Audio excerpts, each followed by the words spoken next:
I gave it my all. So whether it's here or not, I have no regrets. Shout out to you guys for making my job a little bit harder. But yeah, just to the city of Chicago, love y'all. Appreciate the fans and the support from all the Bears. In case this is my last rodeo with y'all, and just appreciate y'all for everything. So, yeah. I don't care if y'all mad at me or not. I want a quarterback like that. That's what I want. We don't have that. I want a quarterback like Green Bay has. I want a quarterback that can make these throws, pinpoint the damn football. That's what I want. Why do we always have to not have that? And if we don't get it, let's keep looking for it. But when we get that, then I think we'll be at a point where we can compete year in and year out on a playoff team. It's been said a number of years, Green Bay's down years is 500. Our down years, we got the first pick. You know what I mean? Like, this is crazy. Yeah. Let's go get a damn quarterback. Let's go get one that can help us win like they have. How you doing, Minnesota? How you doing, Chicago? Good morning, Detroit. The greatest football team in sports history is back in the playoffs. That's right. The Green Bay Packers cap off the last game of the season with a trip to the dance. And it feels good. So, go Pack go.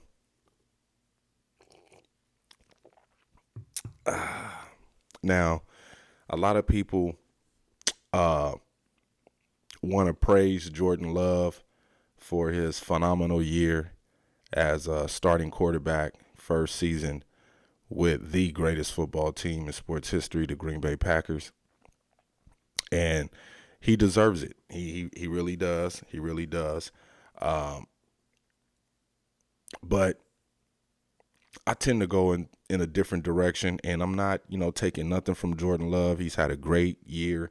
And like I said at the beginning of the season, when everybody was making these predictions of, Jordan Love's stat line and, how well he was going to play, the only thing I said was, I just want him to play smart football. Just play smart football, which I knew he was capable of doing, and he did that. So I can't complain. The man went out there and did what I asked him to do, and that was play smart football. You got to play above the pad level. You know what I'm saying? And Jordan Love showed me that he is very, very well capable of doing that and playing high IQ quarterback football, and he did that. Now, of course, it looks good when you're playing against an inferior opponent like the Chicago Bears, and shout out to the Chicago Bears. You know what I'm saying? At this point, with Matt LaFleur being 10-0 against the Chicago Bears since he's been the head coach with the Green Bay Packers, I don't feel like it's a rivalry anymore. And that's just me. Now, some of you Packer fans might feel that it's a rivalry between the Chicago Bears, but I don't think it is anymore. Like, really? I mean, in order for it to be a rivalry to me, maybe the Bears would have to beat us at home next year to make me feel like it's a spark of a rivalry again. But at this point, right now, I don't feel like Chicago and Green Bay. Yeah, the history part can say that, but as of right now, today, in today's time, present now, I don't feel like it's a rivalry. But the media and the NFL will keep pushing it because it's great marketing. So yeah, it don't feel like that to me. But let's get into the game. Jordan Love played very, very well, man. He played great football, And that's all you ask, man. That's all you ask from your quarterback is to go out there and play above the pad level, man. You know, make smart decisions, take what's given to you, and if you got a chance to go downfield and take a shot, you take the shot. But one thing that, you know, a lot of people are not talking about is how well, you know, Matt LaFleur has coached his team through the season. You know, a lot of ups, downs, a lot of injuries, you know, missing guys in games that we need to win, especially with Christian Watson and Aaron Jones being hurt for majority of the season. So you need guys to step up. And, you know, my hat's off to Goot for putting this receiving core together. Like, I love this receiving core. You know, if you look at this receiving core, we got two in a possible Debo Samuel type receivers with Jaden Reed and Datavion Wicks, and you could throw Malik Heath in there too. You know what I'm saying? So I think Goot did a great job finding some studs like that, you know, and it's showing, especially with Jordan Love spreading the ball around to these guys and these guys being real physical and the yards after catch.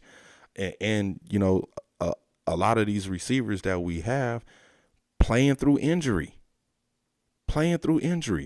The tight ends that we drafted, like I said, we got two of the top four tight ends that was in the draft last year. Dalton Kincaid, Sam Laporta, Luke Musgrave, Tucker Kraft. So I like what the Packers have done to build this offense of a bunch of talented guys that don't have a big name, you know.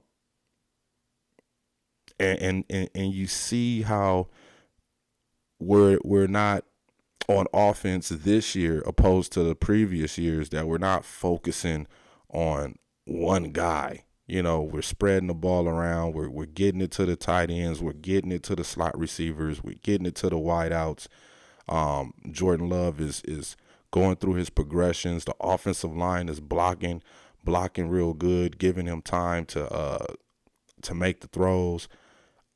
And the scheme, you know, it seems like everybody on offense understands the scheme of what Matt LaFleur is trying to use and to score. I mean, we could work on a little bit more on our red zone offense, which I don't think is that bad, but it could be cleaned up a little bit. You know, some of our receivers got to catch passes that be bobbling in the end zone. We got to fix that. This game could have been a blowout, man. It could have been a blowout, 17-9. I know everybody look at the score, but, you know, we catch those two touchdown passes. Romeo Bo Melton in the back of the end zone. Anders Carlson hit that field goal. Then we looking at 30-9, man. Looking at 30-9. The defense played lights out. Of course, it's against an inferior opponent, especially the Bears offense. You know, if you would have been paying attention to the pattern of the Chicago Bears, they only won like 2 road games. They're not a good road team. So all of these people and these analysts and media people, oh, the Bears are going to beat the Packers.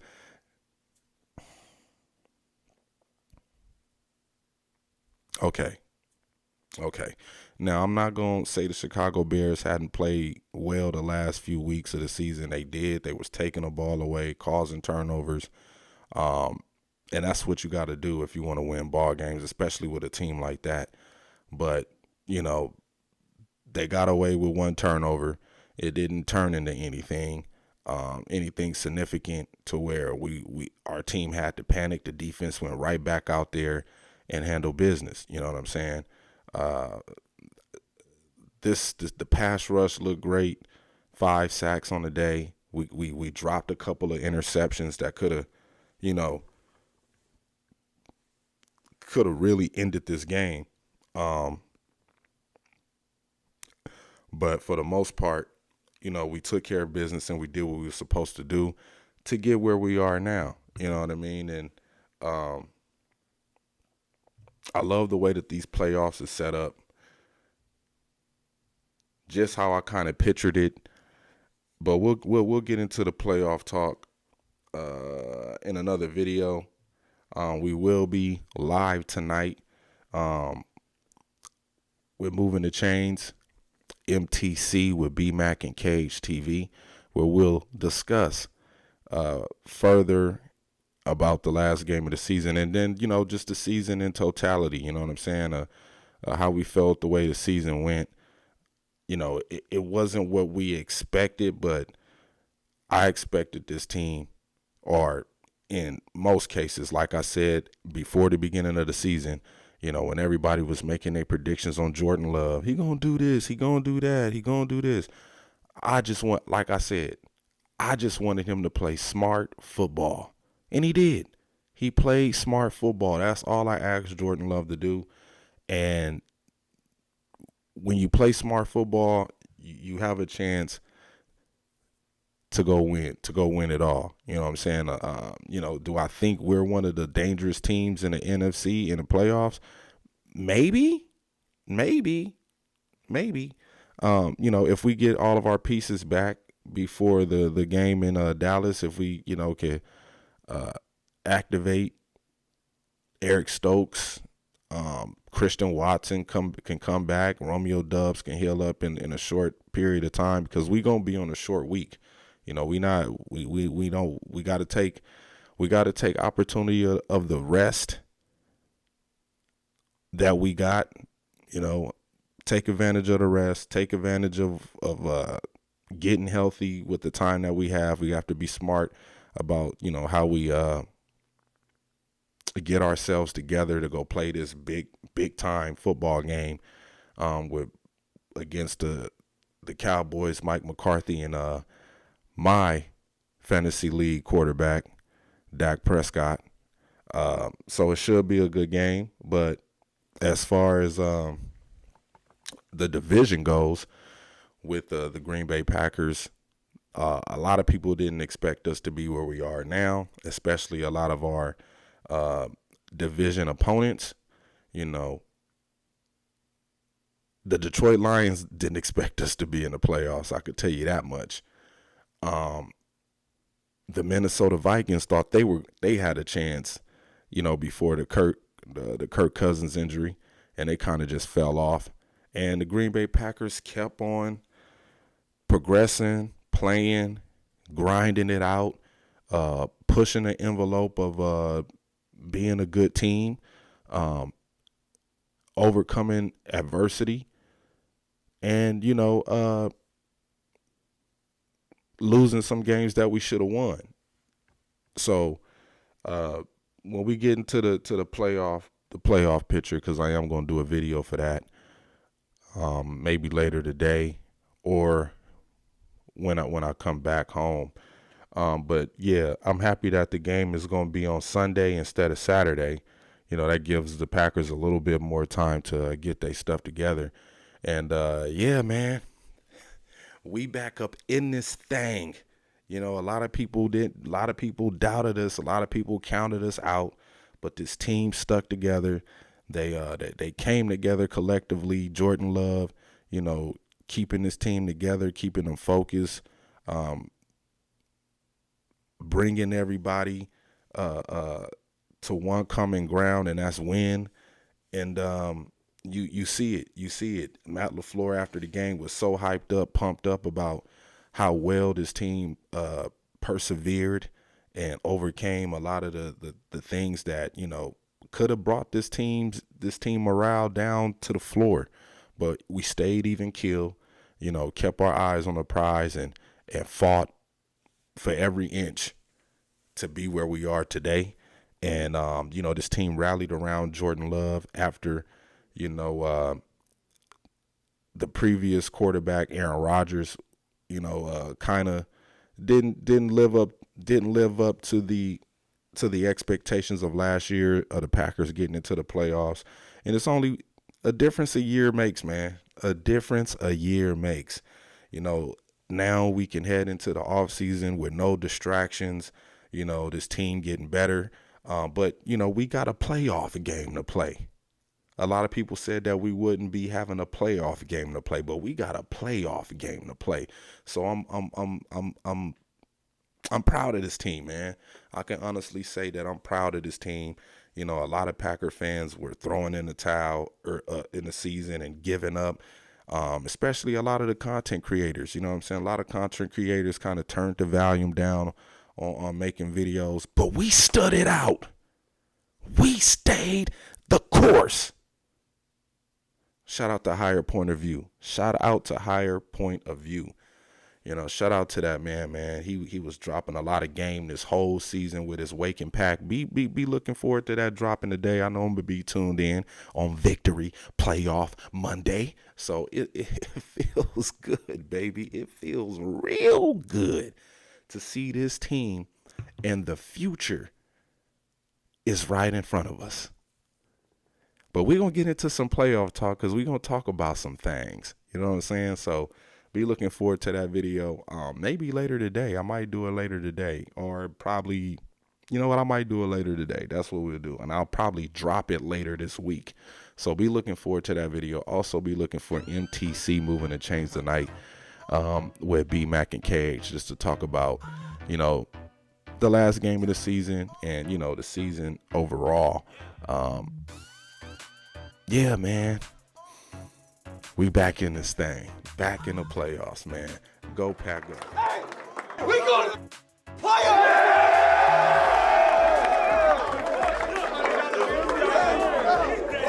We going to the